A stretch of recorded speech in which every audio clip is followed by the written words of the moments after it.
తెలంగాణలో 10 సీట్లు 30% ఓట్ల మీద ఫోకస్ చేసింది బీజేపీ.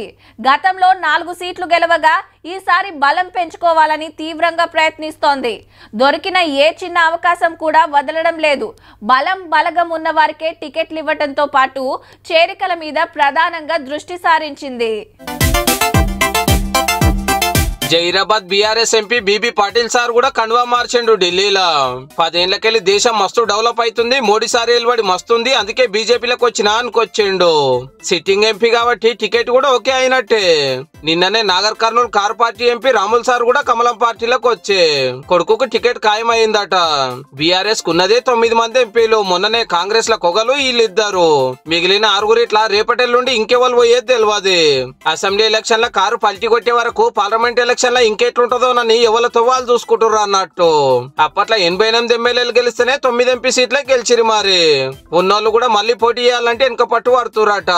కానీ బీజేపీ తోటి పొత్తు అని ఇంతగానం లీకులు ఇస్తుంటే లీడర్లే ఆ పార్టీలకు జంపు కాబట్టిరి. ఆ 2 పార్టీలు వేస్ట్, పబ్లిక్ అంతా మాదికే ఉన్నారు, ఎలక్షన్లలో మా తడాక చూపిస్తామని పెద్దలు మైకుల ముంగట స్పీచ్లు దంచుతుంటే లీడర్లేమో కారు దిగిపోతురు అన్నట్టు. చూడాలి మరి ఎలక్షన్ల వరకు ఎందరు మిగులుతారో.